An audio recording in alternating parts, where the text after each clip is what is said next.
Prepare for their arrival! We must Picture a hold the barren line! speck of land in the heart of the Mediterranean, sun-bleached, rocky, and seemingly insignificant. And yet on that harsh fragment of earth, barely 6,000 Christian defenders prepared to withstand the arrival of more than 40,000 soldiers from the mightiest empire of the age. This is Malta in 1565, an island destined to become the stage for one of history's most miraculous stands. Tonight, we drift back through time to relive that moment when the world expected Malta to fall, and instead witnessed the impossible. For Europe, Malta was far more than a remote island. Its cliffs guarded the maritime lifelines that connected Spain, Italy, and the eastern Mediterranean. Whoever held Malta controlled the sea routes that breathed life into kingdoms and fed the ambitions of empires. To Christian Europe, Malta served as a shield. To the Ottomans, it was the gate that needed breaking. Standing at the center of this looming storm were the Knights Hospitaller, the Knights of St. John, an ancient brotherhood of warrior monks. They had once ruled the island of Rhodes, defying Ottoman sieges for decades. But in 1522, Sultan Suleiman the Magnificent, brought the full weight of his empire against them. With an army said to number 200,000, the Sultan forced the knights from their island home.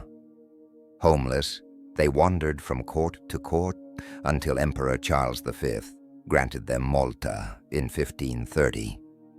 Most rulers saw Malta as a barren rock. But to the knights, it was a second chance, an opportunity to rebuild their purpose and reclaim their honor. They transformed the island into a citadel of faith, training as if destiny would one day call on them again. The knights were unlike any soldiers of their time. They had sworn vows of poverty, chastity, and obedience, yet trained with the discipline of elite warriors. Their Grand Master, in 1565, Jean Parisot de Valette, was an aging veteran whose years had carved lines of resolve into his face. Though no longer young, his mind remained razor-sharp, his courage legendary. To the garrison, Valette was not merely a commander, he was the living embodiment of defiance. But Malta's strength did not lie solely in its knights. The island held only about 30,000 people, fishermen, farmers, craftsmen, and families. Its fortifications were few but sturdy. The harbor towns of Birgu and Senglea, protected by Fort St. Angelo, Fort St. Michael, and the lonely sentinel of Fort St. Elmo on the tip of the harbor. Against this small network of stone walls stood an empire stretching from Hungary to Arabia, from the Nile to the Persian frontier. The imbalance was staggering, yet Valette had no illusions. For years, rumors whispered of Ottoman intentions. Bit by bit, word reached Malta that the Sultan was preparing a massive strike. Valette strengthened the forts, trained the soldiers, drilled the militia, and cultivated unity among the Maltese. He knew something simple and terrifying. When the enemy arrived, there would be nowhere to run. The island would either endure or disappear. By spring, whispers turned into certainty. From Constantinople flowed the Sultan's decree. The Knights of St. John must be wiped out.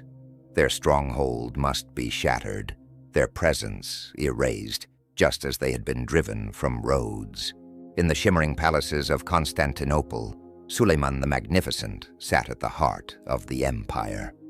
By 1565, he ruled the greatest realm on earth, a domain whose banners reached across 3 continents. To many, he was more than a monarch. He was the protector of Islam, the shadow of divine authority, and the scourge of Christian Europe. Yet despite his overwhelming power, one adversary continued to taunt him: the Knights of St. John. Even after their exile from Rhodes, the Knights struck Ottoman shipping without mercy. They raided coastlines, captured vessels, and freed enslaved Christians. Their base on Malta choked the arteries of Ottoman trade, disrupting the routes between Constantinople and the Western Mediterranean. For the Sultan, Malta became intolerable. Sitting defiantly in the center of vital sea lanes, from Alexandria to Algiers, from Tunis to Tripoli, the island was like a blade pressed against the empire's ribs. As long as the Knights remained, Ottoman fleets would never sail in safety. So Suleiman crafted a new plan. Malta would be crushed. The Knights would be extinguished once and for all. His advisors assured him the campaign would be quick. The fortress would fall in mere weeks, perhaps days. Once Malta was gone, the Ottomans could leap toward Sicily, march into Naples, and from there threaten Spain itself. Europe would be surrounded, cut off, and defenseless. And so, with the stroke of a pen and the summoning of an armada, the fate of a tiny island was sealed.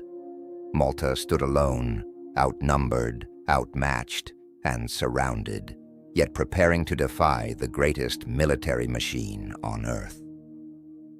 As the winds shifted and sails darkened the horizon, the defenders tightened their armor, sharpened their blades, and whispered the only promise they had left. They would not surrender. Chapter 2. The sea turns black with sails. The story drifts now to the shimmering heart of the Ottoman Empire, deep within the marbled corridors of Topkapi Palace, where Sultan Suleiman the Magnificent issued a command that would send tremors across half the world. His decision was absolute. An invasion fleet, unlike anything the Mediterranean had ever witnessed, would be summoned into existence.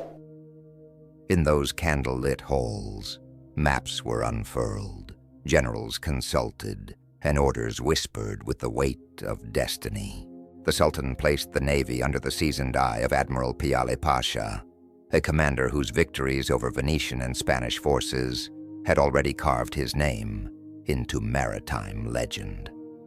At his side stood Mustafa Pasha, a stern and ambitious general whose loyalty to the Sultan was matched only by his hunger for glory. And among the land forces marched a figure whose very name stirred fear along coastal Europe. Turgut Reis, the famed corsair, whom Westerners called Dragut, a man shaped by storms, salt, and unbroken victory. Together these men summoned an armada so vast that chroniclers struggled to describe it. Nearly 200 ships, galleys, galleasses, transports, and floating fortresses gathered like migrating giants. On their decks crowded more than 40,000 soldiers, including 6,000 janissaries, the Sultan's elite infantry who had trained since childhood to obey without hesitation. Alongside them came cavalrymen with polished lances, cannon crews dragging iron thunder, sappers ready to tear down walls, stone by stone, and thousands of sailors hardened by years at sea.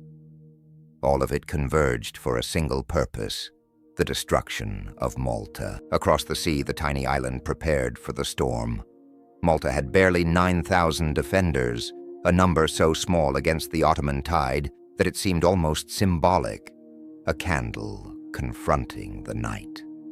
Yet word of the approaching fleet swept across Europe like a cold wind.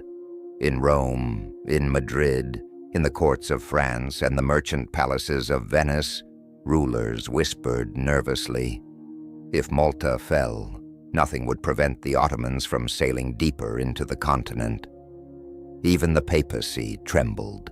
Pope Pius IV sent urgent pleas for aid, but Europe was too tangled in its own rivalries. Spain quarreled with France, Venice mistrusted Rome, and each imagined that the storm might pass them by.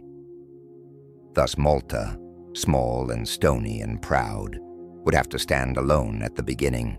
On the island itself, Grand Master Jean de Valette, leader of the Knights of St. John, received the dark tidings from scouts and distant watchers. Reports spoke of a fleet rising from the east like a second horizon, of drums that seemed to shake the sea. Valette gathered his knights within the fortress walls. He spoke quietly, but without illusion. They were outnumbered many times over, he told them. The invaders were the mightiest fighting force on earth. Yet he reminded them of something greater. This was not merely a battle for Malta. Should the island fall, the Ottomans would have a clear path to Sicily, to southern Italy, and perhaps to Rome itself. The hall filled with a solemn stillness before erupting into fierce resolve. The knights pledged to fight to the last breath. Villagers crowded into the fortifications to offer what help they could. Women carried stones to the parapets, prepared boiling oil and gathered water. Even the children were assigned tasks, carrying messages, hauling bundles, tending to the wounded. An island of farmers, fishermen, and monks transformed, almost overnight, into a garrison. Then came the dawn that would be remembered for centuries. On the 18th of May, 1565, Malta awakened beneath a sky glowing softly with early light. Fishermen along the cliffs paused, shading their eyes as a dark smear appeared on the water. At first it looked like a strange storm, an unnatural cloud rolling across the sea. But soon the truth became clear. It was not weather, but sails, hundreds of them, rising and falling like black wings against the horizon. The greatest armada the Mediterranean had ever seen was approaching. Galleys with chained oarsmen carved through the waves. Enormous galleasses, packed with artillery, followed behind. The banners of the Sultan, red and gold, snapped in the wind. And through it all came the steady, earth-shaking rhythm of Ottoman war drums, echoing from ship to ship like a heartbeat made of thunder. From the ramparts of Fort St. Elmo and Fort St. Angelo, the defenders watched in awed silence. Below them, families fled into the fortified towns, seeking safety behind stone walls. In Birgu, Jean de Valette climbed to the battlements to witness the spectacle himself. What he saw was almost beyond belief. The sea transformed into a living, moving forest of masts and sails. Yet the old knight stood firm, and when he turned to the men around him, his eyes were clear. "There is our enemy," he said. "They are many and we are few. But we do not fight only for ourselves. If we fall, Europe will tremble. If we stand, the world will remember." His words carried through the ranks like a calming wind. The knights answered with a shout that rose defiantly above the beat of the enemy drums. By evening, the first Ottoman soldiers stepped onto Maltese soil. Beaches darkened beneath thousands of boots. Horses were driven ashore. Cannons rolled onto the sand, and engineers hammered stakes and raised tents as the vast war camp sprawled across the coastline. The earth itself seemed to tremble under the weight of so many men preparing for siege. The Ottoman commanders knew their first target. At the mouth of the Grand Harbor, like a small but stubborn tooth of stone, rose Fort St. Elmo. It was a modest fort, small, exposed, and isolated. But unless it fell, the Ottomans could not seize the harbor. And without the harbor, they could not take Malta. Mustafa Pasha promised his master it would crumble in days. History had other plans. Chapter 3. Walls of Fire. The Battle for Malta's Heart. Night settled softly over Malta, but the island did not sleep. Along the walls of Birgu and Senglea, torches flickered like trembling stars, casting long shadows across battered stone. Banners bearing the White Cross fluttered in the warm wind, facing the crescent standards rising from the Ottoman camps. The defenders, knights, Maltese villagers, soldiers, and volunteers wrapped their fingers around cold hilts and wooden muskets, knowing that they were impossibly outnumbered. Yet they stood their ground, because to retreat meant the ruin of everything they called home. Thus began the siege that would echo through the centuries. The Ottomans moved quickly. Within only a handful of days, Teams of engineers and chained laborers had dragged their massive bronze cannons into place opposite Fort St. Elmo, the small star-shaped sentinel guarding the Grand Harbor. Whoever controlled the fort controlled the sea gateway to Malta. Mustafa Pasha, confident in the strength of his guns, boldly announced that St. Elmo would crumble in a week. And so, on the 24th of May, 1565, the bombardment began. The first cannon blast rolled across the island like distant thunder, then another and another. The strikes tore chunks from the limestone walls, sending debris spiraling into the air. Dust drifted over the fort like storm clouds. From sunrise to sunset, the guns roared, the explosions shaking the very bedrock beneath the defenders' feet. At night, the Ottomans inched forward, digging trenches deeper and closer, preparing for the final rush. Inside St. Elmo, barely 1,500 men held the ruined defenses. They were Knights of St. John, Spanish and Italian soldiers, Maltese volunteers, and ordinary townsmen who had chosen to stay. Grandmaster Jean de Valette had given them no illusions. Their mission was not to survive. It was to buy time. Every hour they held forced the Ottomans to spill more blood, to waste more powder, to delay their assault on Malta's true heart, Birgu and Senglea. So the defenders repaired shattered ramparts with sacks of earth and splintered beams, firing their muskets from broken parapets, while flames and dust licked the sky. Again and again, the Ottoman infantry surged forward. The Janissaries, elite soldiers trained from childhood, advanced under a hail of grapeshot and musket fire. They raised ladders against the walls, their war cries filling the air. But the defenders met them with boiling oil, falling stones, thrusting pikes, and desperate courage. The ground outside the fort became a grotesque carpet of shattered weapons and fallen men. Weeks passed, and St. Elmo was reduced to little more than rubble. Yet still it refused to fall. Valette rejected every plea to withdraw the garrison. If St. Elmo is lost swiftly, he warned, Malta will be lost with it. And so the men inside the fort fought on, their resolve hardening even as their numbers dwindled. At last, on the 23rd of June, the Ottomans swept into what remained of the fort. Many defenders were so gravely wounded they could barely stand. Some crawled to their positions for one final act of defiance. They fought until none were left alive. Not a single knight was spared. But the victory tasted of ash for the Ottomans. Over 6,000 soldiers had died to take that single fragment of stone. And in the chaos, the great corsair Turgut Reis was struck by shrapnel. His death deprived the Ottomans of one of their most brilliant commanders. St. Elmo had fallen, but its sacrifice became a kind of flame, burning defiantly in the hearts of Malta's defenders. With the fort reduced to dust, the invaders turned their full fury toward the island's core. Their next targets were Birgu and Senglea, protected by Fort St. Angelo and Fort St. Michael. These strongholds sheltered the Maltese population and the headquarters of the Knights. If these fell, the island would be lost. From early July onward, the air itself seemed to shudder beneath relentless artillery fire. Ottoman guns hurled stone balls day and night, each one slamming into the walls with a sound like a distant earthquake. Towers collapsed, streets filled with debris, and fires swept through the tightly packed homes. Yet every breach torn open by cannon fire was repaired within hours. Men and women worked side by side, stacking sandbags, rebuilding parapets, and dragging timber into place.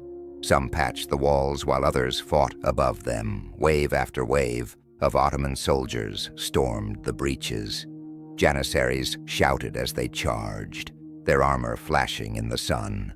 But waiting for them were the defenders, knights in dented armor, musketeers with trembling hands, villagers fighting with axes and broken spears, women hauled stones to the ramparts, priests whispered prayers while loading cannons, and children scurried through the smoke with buckets of water to cool the overheated guns. At Fort St. Michael, the Ottomans managed to seize an outer wall, but their moment of triumph collapsed when the defenders launched a counterattack so fierce and sudden that even veteran janissaries faltered. In Birgu, attackers set entire neighborhoods ablaze. Flames curled through narrow streets, turning the night into a furnace.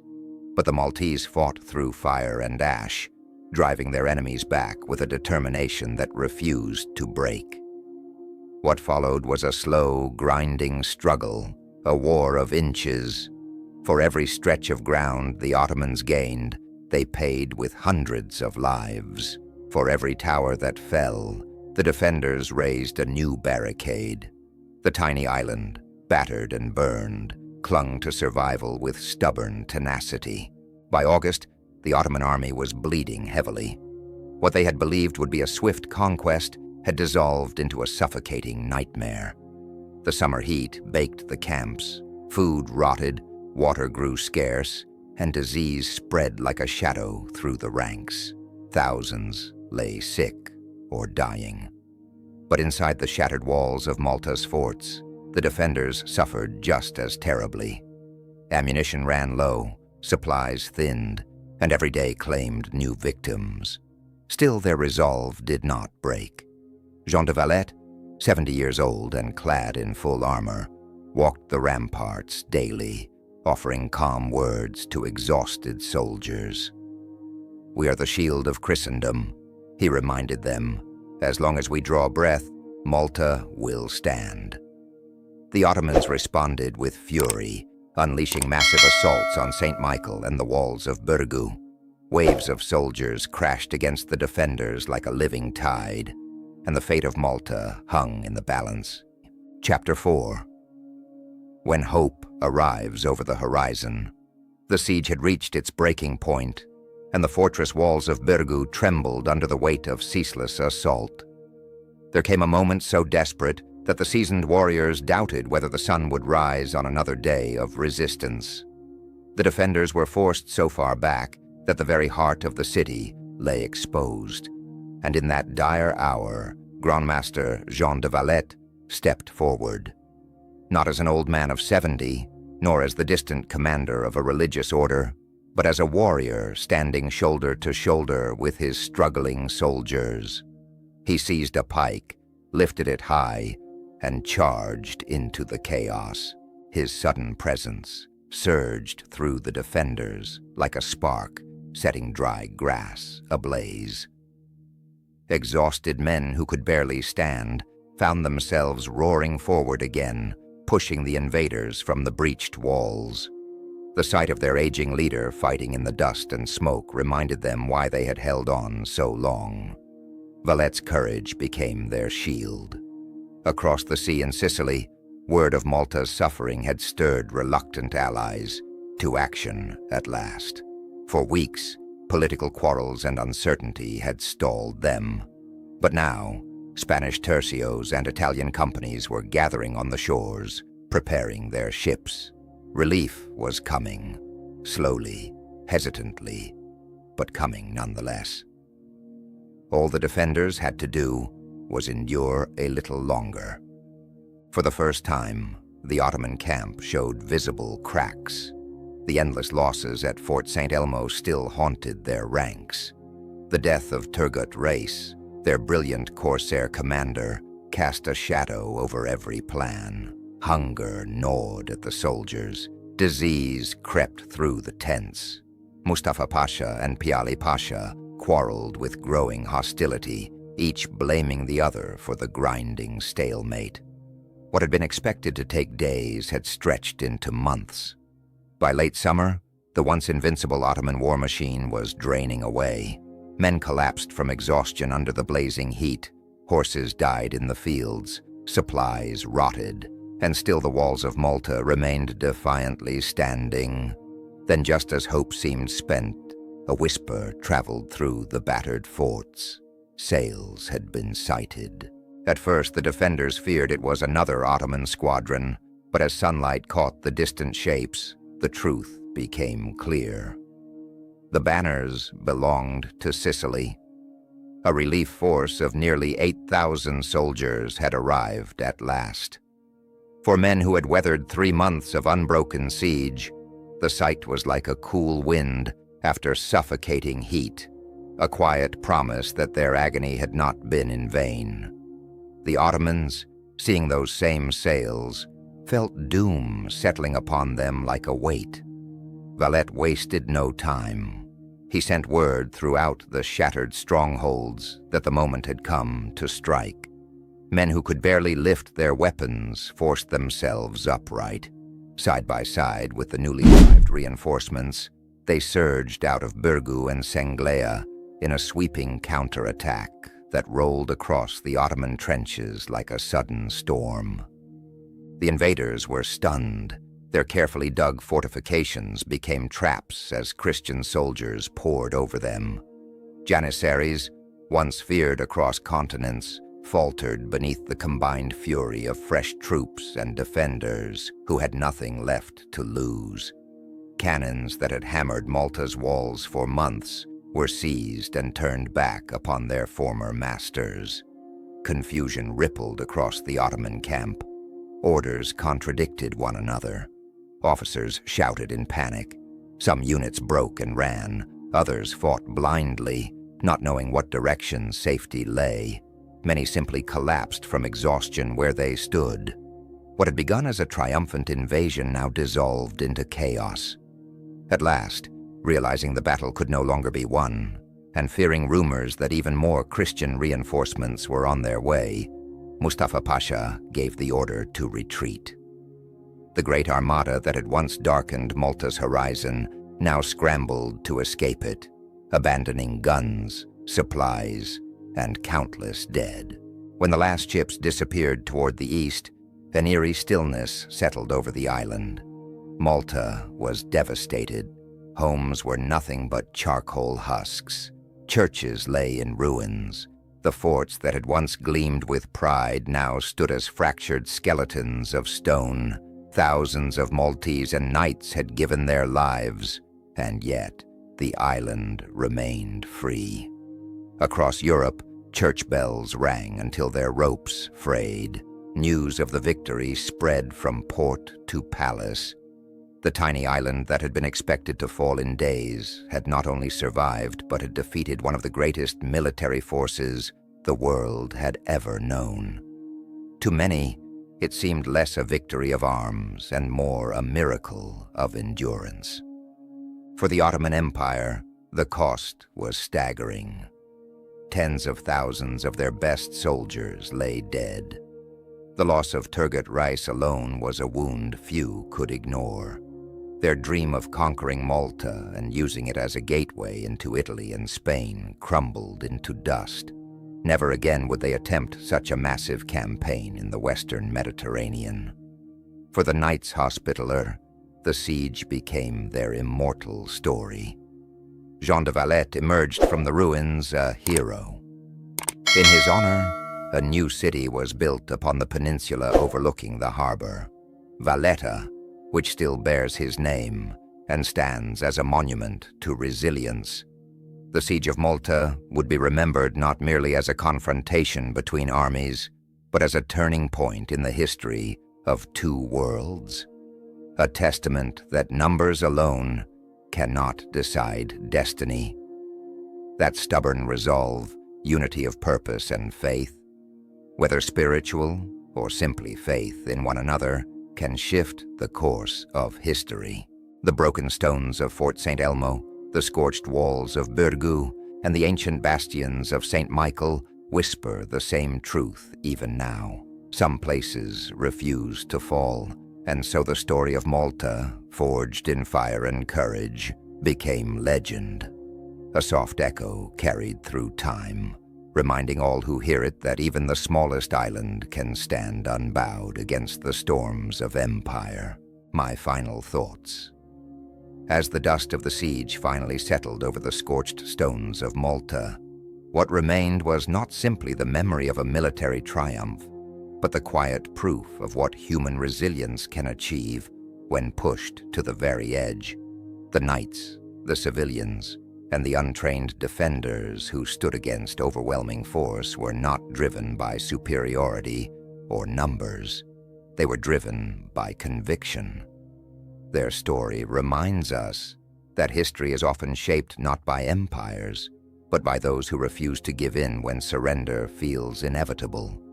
And across the centuries, the Siege of Malta still whispers the same truth, that courage rarely appears as something grand. More often it is a series of small decisions, taken in fear, in fatigue, in doubt, that ultimately shape the fate of nations. In the flicker of those desperate moments, the will to endure became stronger than the armies gathered to destroy it, and perhaps that is why this story, even now, still lives in the echo of every stone fortress that has weathered the storms of time. If this quiet journey through history helped you unwind, or if these forgotten struggles and small acts of bravery stirred a sense of wonder before you drift off to sleep, you're welcome to stay connected. You can gently tap the like button or subscribe, not to chase numbers, but so that whenever you need another calm escape into the past, these stories can find their way back to you. There will always be more mysteries to explore, more forgotten moments to bring into the light, and more nights where a soft voice can help guide you into rest. Until then, breathe deeply, let the world slow down, and sleep well.